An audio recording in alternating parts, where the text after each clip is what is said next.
ہم نے دیکھا ہے کچھ نوجوانوں کو کہ ایک تھا ہمارے پاس آیا بیچارہ بڑا پریشان تھا وظیفے اس کو اعمال چاہیے تھے. کیوں میاں؟ گھبرایا ہوا ہے, چہرہ اترا ہوا ہے. کہا محبوبہ چھوڑ کر چلی گئی ہے, 3 سال سے تھا لیکن اب وہ دھوکہ دے کر دوسرے کے ساتھ چلی گئی. لٹکا ہوا منہ ہے, اسے وظیفہ چاہیے, اب اعمال چاہیے. 1 2 نہیں 10 ایسے ہیں, 10 ایسے ہیں. کچھ خودکشی میں چلے گئے اور کچھ تو بیچارے شعر و شاعری میں لگ گئے کہ معشوقہ چلی گئی, چھوٹ گئی. اب ان کے موبائل کے سٹیٹس وہی ہیں, ان کے میسیجز بھی وہی ہیں, ان کا درد یہی بول رہا ہے کہ صنم بے وفا چھوڑ کر چلی گئی. اے نادان, تو نے دنیا کی ایسی محبوبہ پر دل کیوں لگایا جو آج تیرے ساتھ ہے کل کسی اور کے ساتھ ہے؟ کاش اس گنبد خضرا کے مکی کے ہاتھ میں دل دیا ہوتا. وہ تاجدار مدینہ اتنا غیور ہے کہ دنیا میں آخری سانس تک تیرا ہاتھ نہیں چھوڑتا, بلکہ قبر میں پہنچے تو وہاں بھی آئے, حشر میں پہنچے تو وہاں بھی آئے, یہاں تک کہ پل صراط پر گزرنا ہو تو وہاں بھی تیرا ہاتھ نہیں چھوڑتا. ہاتھ دو تو اس بارگاہ میں دے دو. حضور نبی مکرم صلی اللہ تعالی علیہ وسلم کی طرف اپنے آپ کو سپرد کر دو. اعلیٰ حضرت فاضل بریلوی اعلیٰ حضرت اسی لیے بنے کہ انہوں نے کہا ہے کہ اپنے دل کا ہے انہی سے آرام, سونپے ہیں سب انہی کو سارے کام. لو لگی ہے کہ اس در کے غلام چارہ درد رضا کرتے ہیں. میرے عزیزو, فاضل بریلوی نے یہی تو کہا تھا, انہیں جانا انہیں مانا نہ رکھا غیر سے کام, للہ الحمد میں دنیا سے مسلمان گیا. یہ ایک ایسی عظیم دولت ہے جو اس پر فدا ہوتا ہے مولا اسے اتنی بلندی عطا کرتا ہے. ہم آج بھی محفلوں میں دیکھ رہے ہیں اعلیٰ حضرت کا نعرہ کیوں لگایا جاتا ہے؟ آپ اعلیٰ حضرت کے خاندان والے ہو, آپ ان کے خاندان والے ہو. میرے عزیزوں, صرف مرید ہونے کی بھی بات نہیں, ان حلقوں میں بھی میں نے دیکھا ہے جن کا سلسلہ کسی اور سے ہے لیکن مسلک کے اعلیٰ حضرت اور عشق و محبت کے نعرے وہاں پر بھی. حد تو یہ ہے ہندوستان تو ہندوستان, مصر میں بھی مشائخ کو میں نے کھڑے ہو کر مصطفیٰ جان رحمت پڑھتے ہوئے دیکھا ہے. آخر وہ کون سی دولت تھی کہ 100 سال گزرنے کے بعد بھی اس امام احمد رضا کو آج تک محفلوں سے بھلایا نہیں جا سکا, ہماری بزموں کی رونق سے انہیں ہٹایا نہیں جا سکا. وہ ایک ہی دولت ہے میرے عزیزو, اس امام احمد رضا نے پوری زندگی بھر نہ اپنے باپ کے قصے گائے نہ اپنے دادا کے قصیدے پڑھے, بلکہ جب بھی قلم اٹھاتا تھا تو کہتا تھا سرور کہوں کہ مالک و مولا کہوں تجھے, باغ خلیل کا گل زیبا کہوں تجھے. یہ امام احمد رضا فاضل بریلوی کی وہ عظیم خصوصیات میں سے ایک خصوصیت ہے کہ نبی مکرم صلی اللہ تعالی علیہ وسلم پر وہ مر مٹنے والی محبت کرتا تھا. عزیزان گرامی, وہیں سے آج ناموس رسالت کی بات کی جاتی ہے.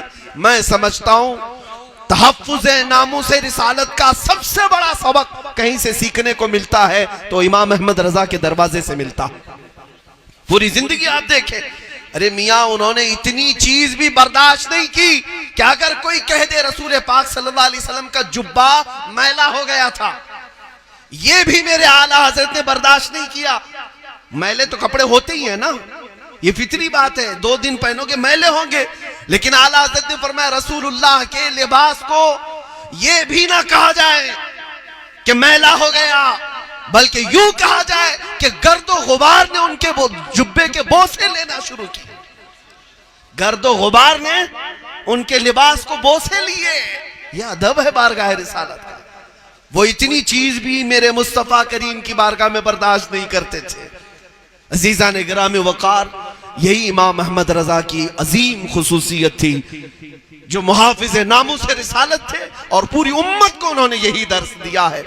آج میں اپنی گفتگو کے خلاصے میں صرف اتنا ہی کہنا چاہوں گا, آج لے ان کی پناہ, آج مدد مانگ ان سے, پھر نہ مانیں گے قیامت میں اگر مان گیا. اے نوجوانوں, آج تمہارے اخلاق و کردار کس طرف کو جا رہے ہیں؟ کس طرف کو جا رہے ہیں؟ کیا تمہیں یہ زیب دیتا ہے کہ تم یہود و نصارہ کی تقلید پر چلتے رہو؟ ہمارے وہ نوجوانوں کو دیکھ کر مجھے افسوس ہوتا ہے جن کی صبح گانے کی دھن پر ہوتی ہے, رات میں بستر پر سوئیں تو میوزک کی دھن پر سوئیں. تم رات کو سوتے وقت بھی فلمی گانوں پر سو گئے اور صبح اٹھے تو گانوں کی دھن پر اٹھ رہے ہو. تمہارے لباس, تمہارا یہ وضاقت, یہ دیکھ کر کے تو نہیں لگتا کہ غلامان مصطفیٰ کی کوئی جماعت ہے. تم نے آج اپنے بالوں سے لے کر اپنے لباس تک، اپنے کھانے پینے اور اپنے رہن سہن تک ساری چیزیں بدل ڈالی ہوں۔ میں سمجھتا ہوں دنیا نے ظلم کیا ہے ہمارے ساتھ کہ ہمارے سامنے فیشن نام سے اور ماڈرنزم نام سے کئی چیزیں لا کر ہمارے اصلی اخلاق کو چرا لیا۔ آج ہمارے بچے ہمارے گھر میں اجنبی نظر آ رہے ہیں، نوجوان بچے آج ہمیں اجنبی نظر آ رہے ہیں۔ اس لیے میرے عزیزو، تمہاری فلاح و بہبودی امریکہ اور یورپ کی دھول میں نہیں، تمہاری کامیابی صرف گنبد خضرا کی چھاؤں میں ہے۔ آج اگر نہیں سمجھو گے، کل پھر تمہیں سمجھ میں آ جائے گا عرش حق ہے، مسند رفعت رسول اللہ کی، دیکھنی ہے حشر میں عزت رسول اللہ کی۔ قیامت کے دن تو سمجھ میں آ جائے گا کہ اگر وہاں پرچم کسی کا لہرائے گا تو میرے مصطفیٰ کا لہرائے گا۔ آج جن نوجوانوں کو ہماری باتیں کڑوی لگتی ہیں کہ حضرت ابھی تو عمر ہی کیا ہے، 25 سال کی ہے، 27 سال کی ہے، آپ ابھی سے کہتے ہیں مولوی بن جائیں ہم داڑھی رکھ کر کے، ارے ملا بن جائے۔ میں اس سے کہتا ہوں کیا تجھے اس بات کا علم ہے کہ دنیا کا سب سے حسین چہرہ کون سا تھا؟ وہ برجستہ کہتا ہے میرے مصطفیٰ سے زیادہ حسین کوئی نہیں تھا۔ ظالم جب میرے مصطفیٰ کو سب سے حسین مانتا ہے تو دنیا کے سب سے حسین چہرے پر جب داڑھی تھی تو کیسے سمجھتا ہے کہ داڑھی نکالنے کے بعد حسن بڑھتا ہے؟ کیسے تمہیں یہ لگتا ہے کہ اس چیز کو ہٹا؟ حسین تو وہی ہے جو میرے مصطفیٰ کے چہرے کو اپنائے۔ ہاں، رسول پاک صلی اللہ تعالیٰ علیہ وسلم کے اخلاق و کردار۔ میں نے ایک بڑے بزرگ کے متعلق یہ روایت پڑھی کہ قبر میں ہم بھی جائیں گے، آپ بھی جائیں گے، سوالات ہوں گے نا، تمہارا رب کون ہے، تمہارا دین کیا ہے۔ تیسرا سوال فرشتے کر رہے ہوں گے حضور پاک صلی اللہ علیہ وسلم کو دکھا کر ان کے بارے میں تو دنیا میں کیا کہتا تھا؟ ما کنت تقول فی حق، کہتا تھا ما کنت تقول فی حق هذا الرجل۔ اس وقت قبر میں میرے آقا تشریف لائیں گے، وہ بزرگ لکھتے ہیں کہ اگر تم حضور کی سنتوں سے نفرت کرتے تھے، دنیا میں عمل نہیں کرتے تھے، قبر میں رسول پاک صلی اللہ علیہ وسلم اپنا چہرہ پھیر لیں گے اور فرمائیں گے خبردار تو میری طرف مت دیکھنا، اس لیے کہ دنیا میں تجھے میرا چہرہ اچھا نہیں لگتا تھا۔ مجھے بتاؤ اے مسلمانوں، قبر میں پھر کس کو مدد کی دعائی دو گے، کس کو پکارو گے؟